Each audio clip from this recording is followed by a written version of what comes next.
Hello viewers, আমার channel kitchen of সীমার নতুন একটি এপিসোডে আপনাদের সবাইকে ওয়েলকাম জানাচ্ছি। আজকে আমি একটা দারুণ রেসিপি নিয়ে এসেছি। সেটা হচ্ছে কিভাবে মাছের ডিম দিয়ে ঝোল রান্না করা যায়। খুবই সহজ, বাট এটা খেতে আমার কাছে অনেক টেস্ট লেগেছে, তাই আপনাদের সঙ্গে শেয়ার করছি। আই হোপ আপনারাও এটা বাসাতে ট্রাই করবেন এবং খেয়ে আমাকে জানাবেন। আর হ্যাঁ, যারা এখনও আমার চ্যানেলটি সাবস্ক্রাইব করেনি, প্লিজ চ্যানেলটি সাবস্ক্রাইব করে চ্যানেলের সাথেই থাকুন। চলুন শুরু করি।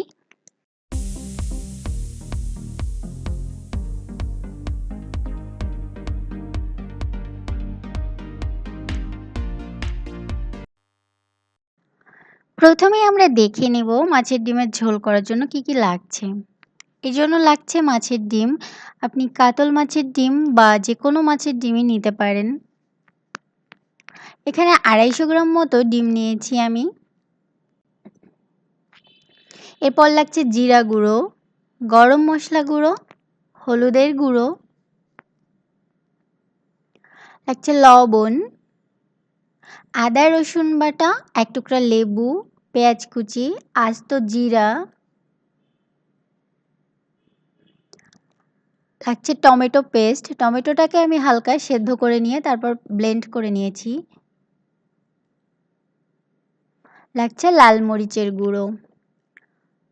তো উপকরণ এগুলোই, আর সেই সাথে লাগবে অবশ্যই তেল। প্রথমে আমি মাছের ডিমটাকে সামান্য লবণ আর হলুদ দিয়ে নিচ্ছি। এখানে শুধু ডিমটা ভাজার জন্য যতটুকু লবণ লাগে ততটুকুই দিচ্ছি। আর সেই সাথে দিয়েছি হাফ চা চামচ মতো হলুদের গুঁড়া, আর দিয়ে দিচ্ছি এই যে এক টুকরা লেবু নিয়েছিলাম সেটার অর্ধেকটা রস। কারণ মাছের ডিমে একটা আষ্টে মতো গন্ধ থাকে, আর এই লেবুর রসটা দিলে সেই গন্ধটা আর থাকবে না। এরপর এটাকে ভালো করে মাখিয়ে নিচ্ছি। এবার একটা ফ্রাই প্যানে আমি 2 টেবিল চামচ মতো তেল দিয়েছি, সাদা তেল অর্থাৎ সয়াবিন তেল। এরপর এতে আমি মাছের ডিমগুলো দিয়ে দিচ্ছি ছড়িয়ে। দেখুন, আপনি চাইলে আপনার ইচ্ছে মতো এই মাছের ডিমের সাইজটা ছোট বড় করে শেপে দিতে পারেন। আমি মাঝারি সাইজ করে দিয়েছি। এরপর এক পাশ ভাজা হয়ে গেলে অপর পিঠ উল্টিয়ে ভেজে নিচ্ছি কিছু সময়। এটা খুব বেশি সময় ভাজতে হবে না, দু পিঠ দিয়ে প্রায় 4-5 মিনিট ভাজলেই হয়ে যাবে। এবার আমি ডিমগুলোকে একটা প্লেটে উঠিয়ে নিচ্ছি। দেখুন, আমার সবগুলো ডিম উঠিয়ে নিয়েছি। কত সুন্দর বড়ার মতো দেখাচ্ছে। এবার ওই তেলের মধ্যে আমি দিয়ে দিচ্ছি আস্ত জিরা, ফোড়ন দিয়ে দিলাম। তারপর জিরাটা একটু হয়ে এলে তার মধ্যে দিয়ে দিচ্ছি পেঁয়াজ কুচি। এখানে আমি 2টা বড় সাইজের পেঁয়াজকে কুচি করে রেখেছিলাম। এবার পেঁয়াজ কুচিটাকে হালকা ভেজে নিতেছি।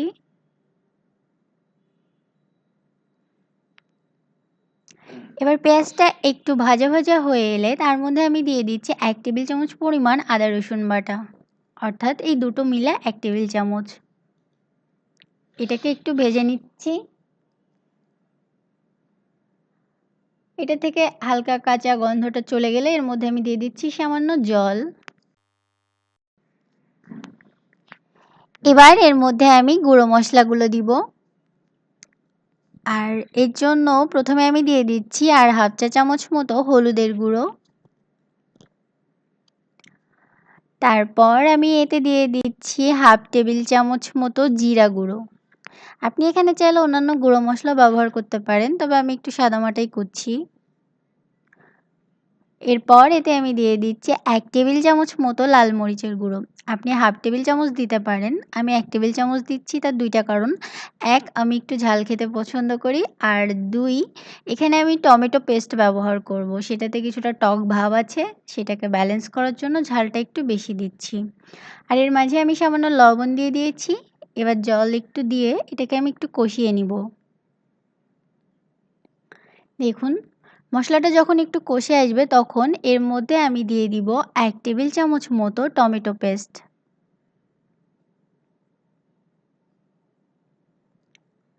টমেটো পেস্ট দেওয়ার জন্য আসলে ঝোলটার কালারটা অনেক সুন্দর আসবে, আর টেস্টটাও বেড়ে যাবে। আপনি চাইলে পেস্ট না করে আস্ত টমেটোও কেটে দিতে পারেন।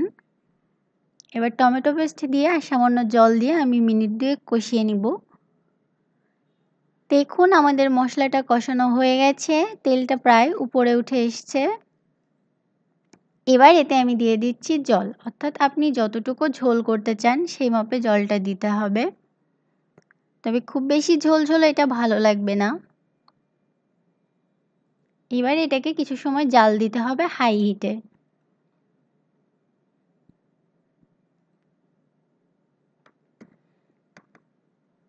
এর মাঝে আমি দিয়ে দিচ্ছি লবণ স্বাদ মতো। এরপর এটাকে ফুটে ওঠার জন্য জাল দিচ্ছি হাই হিটে, আর মাঝে মাঝে একটু নেড়ে দিলাম। এবার যখন ঝোলটা ফুটে উঠবে তখন এর মধ্যে আমি আগে থেকে ভেজে রাখা মাছের ডিমের টুকরোগুলো দিয়ে দিচ্ছি। এখন সবগুলো দিয়ে দিয়েছি, এটাকে একটু মিশিয়ে দিচ্ছি।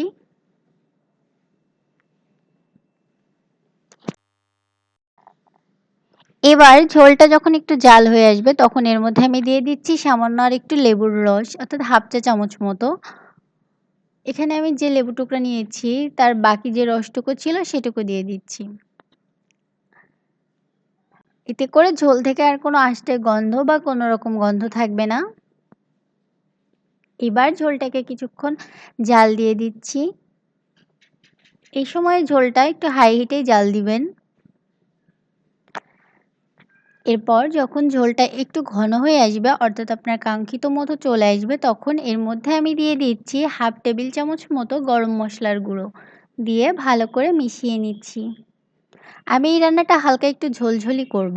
আপনি চাইলে শুকনো শুকনোও করতে পারেন, তবে একটু ঝোল রাখলে এটা বেশি টেস্ট লাগবে।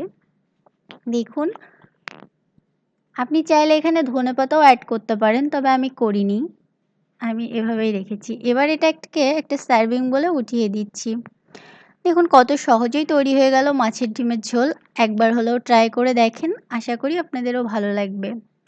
আরও বেশি বেশি ভিডিও পেতে হলে অবশ্যই আমার চ্যানেলটির সাথে থাকুন, আর বেল বাটনে প্রেস করুন যাতে নোটিফিকেশন পান আমি কোনো ভিডিও আপলোড করার সাথে সাথেই।